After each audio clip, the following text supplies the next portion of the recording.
اس وقت پروگرام میں مجھے جوائن کیا ہے سینئر رہنما مسلم لیگ نواز خرم دستگیر صاحب نے، جو کہ سابق وفاقی وزیر رہے ہیں خارجہ اور دفاع کے، اور بہت اہم ذمہ داریاں انہوں نے سنبھالی ہیں۔ بہت شکریہ دستگیر صاحب پروگرام میں جوائن کرنے کے لیے۔ کل تحریک انصاف کے سابق رہنما جن میں فواد چودھری، عمران اسماعیل اور دیگر کی شاہ محمود قریشی سے ہسپتال میں ملاقات ہوئی۔ ملاقات کے بعد گفتگو سے یہ تاثر دیا جا رہا ہے کہ پی ٹی آئی کے سینئر لوگ جو اس وقت جیل میں ہیں وہ ٹیمپریچر کم کرنا چاہ رہے ہیں، وہ بات چیت کے لیے بھی تیار ہے۔ حکومت اس کو کیسے رسپونڈ کرے گی؟ جی، ہم تو پاکستان کے عوام کی فلاح کے لیے یا پاکستان کی جو سیاست اور جمہوریت کی بہتری کے لیے ہر وقت بات کرنے کے لیے تیار۔ اس کے لیے ہمیں کوئی ٹیمپریچر کم کرنے کی ضرورت نہیں ہے۔ پی ٹی آئی جو ہے وہ اصل میں مستقل طور پر ان کا ایک ہی جو گردان ہے کہ وہ صرف اپنے بانی چیئرمین کی رہائی پر بات کریں گے، جو کہ ایک عدالتی معاملہ ہے، اور باقی تمام ایشوز اس وقت خیبر پختونخوا میں دہشت گردی ہو رہی ہے۔ وہاں 15 دن کے تعطل کے بعد آئینی حکومت قائم ہوئی ہے جب کابینہ نے حلف اٹھایا ہے، تو وہاں جو کے پی کے میں رہنے والے جو 4.5 کروڑ پاکستانی، ان کی زندگیاں اگر بہتر کرنے کے بارے میں ان کا کوئی منصوبہ ہے یا کوئی سوچ ہے، ہم اس پر بات کرنے کے لیے تیار ہیں۔ اگر ان کے پاس جو فیڈرل سبجیکٹس ہیں ان میں لیجسلیشن کے معاملے میں کوئی تجاویز ہیں، چاہے وہ معاشی پالیسی کی ہیں، چاہے انتخابات کے جو قوانین ہیں ان کو بہتر کرنے کے حوالے سے ہیں، ہم اس پر بات کرنے کے لیے بھی تیار ہیں۔ لیکن وہ پاکستان کے عوام کی جو فلاح ہے وہ ان کے ایجنڈا پر نہیں ہے۔ ان کے ایجنڈا پہ تو صرف اپنے بانی چیئرمین ان کا اقتدار ہے۔ تو اس کے لیے میں پھر دوہرا دیتا ہوں کہ ہمیں کسی ٹیمپریچر کی کمی کی ضرورت نہیں ہے۔ ہم ہر وقت جو پالیسی ایجنڈا ہے اس پر بات کرنے کے لیے تیار ہیں۔ اب دستگیر صاحب، پالیسی ایجنڈا میں وہ کون سے اسپیسیفک پوائنٹس ہیں جو آپ شیئر کر سکتے ہیں کہ اس پہ گورنمنٹ چاہتی ہے کہ پی ٹی آئی سے بات ہو؟ جی دیکھیے، نہیں، ہم تو یہ چاہتے ہیں کہ 13 سال میں ایک صوبے میں ان کی حکومت ہے، کیا انہوں نے ان 13 سال میں کوئی سبق نہیں سیکھا؟ کوئی ان کے پاس جسے کہتے ہیں لیسنز لرنڈ نہیں ہے، چاہے وہ صحت کے حوالے سے ہیں، تعلیم کے حوالے سے ہیں، خاص طور پر دہشت گردی کے حوالے سے ہیں۔ خیبر پختونخوا کے 12 جو سرحدی اضلاع ہیں جو افغانستان کے ساتھ لگتے ہیں، وہاں اس وقت اس حکومت کی ریٹ نہیں ہے۔ کیا اس ریٹ کو دوبارہ حاصل کرنے کے لیے جو بار بار یہ کہتے ہیں کہ جی مذاکرات ہونے چاہیے، کیا انہوں نے ان 12 اضلاع کی ریٹ دوبارہ حاصل کرنے کے لیے مذاکرات کوئی کیے ہیں، کوئی کوشش کی ہے؟ کہ اس کے لیے بھی انہیں جو ہے وفاق کی ضرورت ہے کہ ہینڈ ہولڈنگ ہم کریں گے تو وہ آگے جائیں گے۔ تو بہت سارے ایشوز ہیں۔ آئی تھنک اگر کوئی ایشو جو اس وقت ٹاپ پر ہے وہ دہشت گردی ہے، اگر اس کے بارے میں ان کے پاس کوئی تجاویز ہیں کہ کس طرح ہمیں اسے ٹیکل کرنا ہے تو ہم تیار ہیں۔ لیکن میں نے کہا لیجسلیشن کے معاملے میں اور بہت سارے ایشوز جو ہیں جو پالیسی کے ہیں اس پر ان سے ہمیشہ بات کرنے کے لیے تیار۔ اب بالکل، اور دستگیر صاحب پہلے جو سیکیورٹی ہوئی تھی تو اس میں تو جو نئے سی ایم کے پی ہیں وہ نہیں لائے، لیکن بعد میں کچھ سیکیورٹی کے ٹاپ آفیشل سے، کور کمانڈر اور دیگر سے انہوں نے ملاقات کی، تو یہ ایک اچھا جیسچر ہے آپ کے نزدیک، ایک میچورٹی ہے جس کا مظاہرہ پی ٹی آئی کر رہی ہے؟ جی، میں تو دعا ہی کر سکتا ہوں اپنے ان 4.5 کروڑ پاکستانیوں کے لیے جو خیبر پختونخوا میں رہتے ہیں کہ کاش ان کی حکومت کے اندر وہ متانت اور سنجیدگی آئے، کہ انہیں یہ بات سمجھ آ جائے کہ ووٹ لینا کا مقصد صرف ایم پی اے بننا یا وزیر اعلیٰ اور وزیر بننا نہیں ہے، اس کے ساتھ پاکستانیوں کی زندگیوں کی بہتری کرنا بھی اس کی ذمہ داری کے ساتھ آتا ہے۔ اس ووٹ کے ساتھ ووٹ صرف اقتدار نہیں ہے، وہ زندگیاں بہتر کرنے کی ذمہ داری بھی ہے، زندگیوں کا تحفظ کرنے کی ذمہ داری بھی ہے، اگلی نسل کی وہ تعلیم دینے کی اور صحت دینے کی ذمہ داری بھی ہے۔ تو اگر وہ ذمہ داری کے اوپر کام کرنا شروع کرتے ہیں اور اس جو گورننس کا پورا سبجیکٹ ہے اس کو سیریسلی لیتے ہیں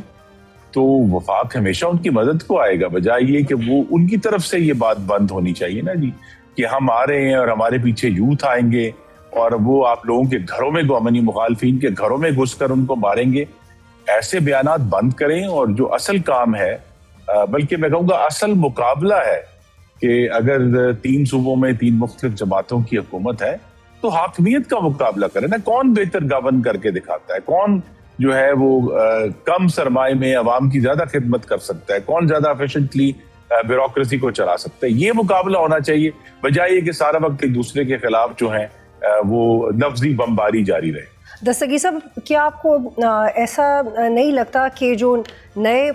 سی ایم کے پی ہیں وہ شاید اپنی طرف سے کوششیں کر کے اپنے معاملات بہتر کر لیں اسٹیبلشمنٹ کے ساتھ, اور وہ جو اٹس اے فیکٹ کہ وہ جو ایک بڑی پولیٹیکل اسپیس ملی ہے پی ایم ایل این اور پاکستان پیپلز پارٹی کو, وہ کم ہو سکتی ہے؟ آپ کو یہی امپریشن جاتا رہے کہ they are not talking and they are not interested, لیکن گنڈا پور کی طرح اگر نئی کوششیں شروع ہو گئیں تو اس کے لیے آپ کی کیا تیاری ہے؟ کیا آپ نہیں, دیکھیے سابق کے پی وزیر اعلیٰ جو تھے ان کے اوپر تو الزام ہی یہ تھا کہ وہ اسٹیبلشمنٹ سے بات کرتے, ان کو تبدیل کرنے, ورنہ گورننس تو ان کی بھی ویسی جو ہے تباہ کن تھی جس طرح اس سے پہلے پی ٹی آئی کے وزرائے اعلیٰ کی رہی ہے. ہم نے پچھلے جو ہے 5 سال میں محمود خان صاحب کو تو دیکھا ہے نا, تو انہوں نے بھی کوئی خدمت میں تو اسی طرح ہی ایک بھیانک چیپٹر لکھا گیا جس طرح ابھی لکھا جا رہا ہے آج کل کے دنوں میں بھی, کہ خیبر پختونخوا کے تمام وسائل جو ہیں جو وفاق ہی ان کو دیتا ہے, وہ بجائے یہ کہ وہاں رہنے والوں کی خدمت کے لیے استعمال, وہ وفاق پر حملہ آور ہونے کے لیے استعمال ہوتے ہیں. اور یہ آج کے نہیں ہو رہے, 2014 سے جب سے دھرنا ہوا تھا اس میں بھی تو تمام کے پی کے وسائل استعمال کیے گئے تھے. تو اب اگر وہ بات کریں گے, اگر وہ, میں پھر کہوں گا کہ وہ اگر اپنے اس ذمہ داری کو, دیکھیے ایک آپ ایم پی اے بنے, آپ نے ایک حلف اٹھایا, لیکن وزیر اعلیٰ بننے سے جو ایک آئینی عہدہ ہے پاکستان کے آئین میں درج ہے, اس کی ذمہ داریاں اگر وہ سمجھ پائیں اور یہ اس بات کو سمجھیں کہ وہ اب کسی جو ہے وہ اڈیالہ کے مجاور نہیں ہے, ان کے اوپر سارے 4 کروڑ پاکستانیوں کی خدمت کی ذمہ داری آن پڑی. ٹھیک ہے, تھوڑا سا آگے بڑھتے ہیں. ایک اور سوال ہے آپ کے لیے کہ کل کامران مرتضیٰ صاحب نے کہا سوموار کو کہ 27 ترمیم پارلیمان میں ٹیبل ہو سکتی ہے, آپ تک ایسی کوئی اطلاعات پہنچی ہے؟ جی دیکھیے, میں نے آپ کے پروگرام سے پہلے کوشش کی کہ میں کچھ تحقیق کروں, تو یہ تو معاملہ اس دن سے چل رہا ہے جو افواہیں ہیں جس دن 26ویں آئینی ترمیم پاس ہوئی تھی, اور ابھی 3 مہینے پہلے اگست میں بھی ایسی خبریں بہت گرم ہوئی تھیں, اور deputy prime minister Ishaq Dar صاحب نے کہا کہ حکومت اس وقت مستحکم طریقے سے چل رہی ہے, تو کسی آئینی ترمیم کی فی الحال ضرورت نہیں ہے. تو لہٰذا یہ افواہیں یوں لگتا ہے کہ ہر 3 مہینے بعد اٹھتی ہیں اور پھر بیٹھ جاتی ہیں.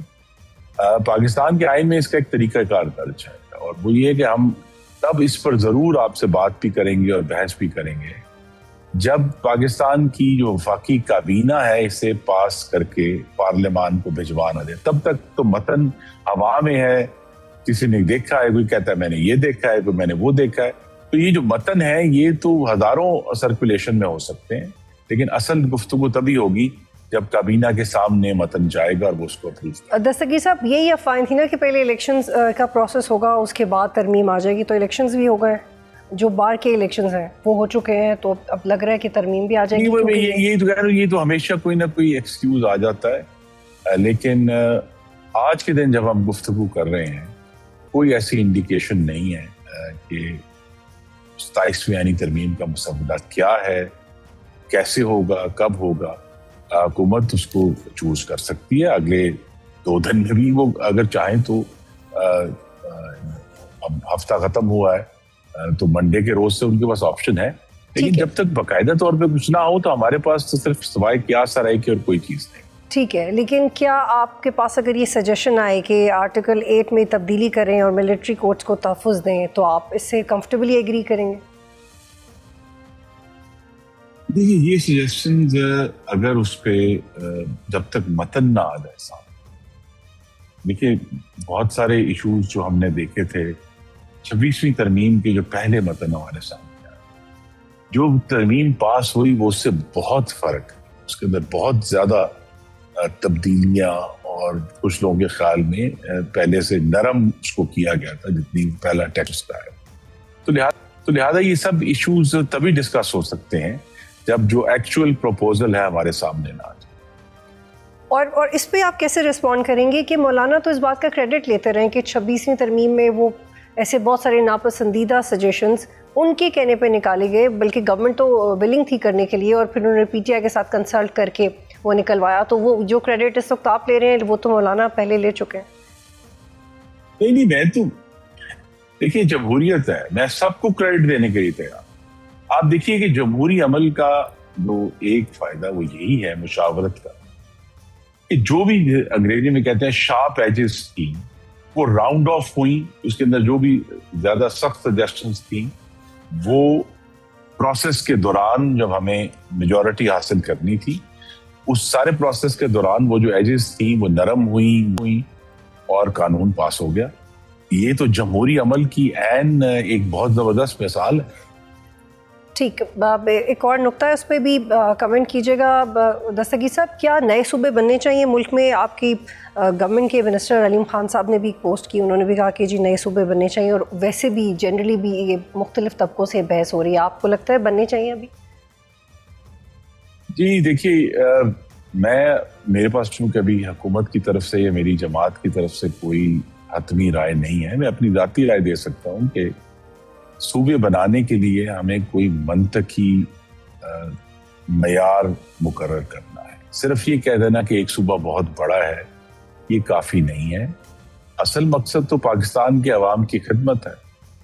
اور پھر جب آپ یہ معیار رکھتے ہیں تو دلچسپ بات یہ ہے کہ جو سب سے بڑا صوبہ ہے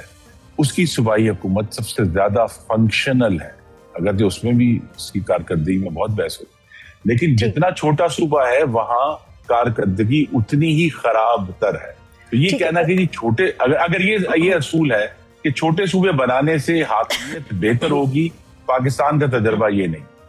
دستگیر صاحب، آپ خود بھی فورن منسٹر رہے ہیں، ڈیفنس منسٹر رہے ہیں، آپ کیسے دیکھتے ہیں کہ جو پاکستان اور افغانستان کے درمیان ایک سیز فائر ہے وہ ایک سسٹینیبل ڈپلومیٹک سولوشن کی طرف جا رہا ہے، یا ایک وقتی صورتحال ہے اور اس کے بعد ویسے ہی ہوگا جیسا پہلے؟ جی میں اس معاملے میں بہت پر امید نہیں. اگرچہ ڈپلومیسی میں ہمیں ہر وقت کوشش یہی کرنی ہے کہ معاملات حل ہوں، اور میں اس لیے پر امید نہیں ہوں کہ ایک بڑا میرے ذہن میں تو بڑی ایک کلیئرٹی اور صراحت ہے کہ ہم مغربی سرحد پر بھی ہندوستان سے ہی لڑ رہے ہیں، ہم افغانستان سے. اور ہندوستان کی جو پالیسی ہے مخاصمت کی وہ آپ کے سامنے ہے. تو لہذا جب تک ہندوستان کی مخاصمت پالیسی رہے گی اور وہ فنڈ کرتے رہیں گے دہشت گردوں کو، تو یہ تناؤ جاری رہے گا، چاہے سیز فائر ہو یا نہ ہو. اس میں جو اہم بات ہے وہ یہ ہے آپ کے ناظرین کے لیے کہ کچھ سال پہلے جو 10 سال پہلے دہشت گردی تھی اس میں ایک جواز تھا، اور ان کا جواز یہ تھا کہ امریکہ افغانستان میں ہے، افغانستان میں ہم ان کے خلاف جہاد کر رہے ہیں، اور پاکستان کی فوج چونکہ امریکہ کی مدد کر رہی ہے لہذا یہاں بھی ان پر حملے جائز ہیں. اب وہ جواز ختم ہو چکا ہے، وہ تمام پردے گر چکے ہیں. اب یہ دہشت گرد اپنی کہتے ہیں نا خاص صورت میں ہمارے سامنے ہے، اور یہ صرف پاکستان کو نقصان پہنچانا چاہتے ہیں اور ہمارے سپاہیوں کو اور سویلینز کو جو ہے شہید کرنا چاہتے ہیں، اور ہمیں ان سے لڑنا ہے. سبسکرائب کریں اور بیل دبائیں تاکہ کوئی خبر رہ نہ جائے.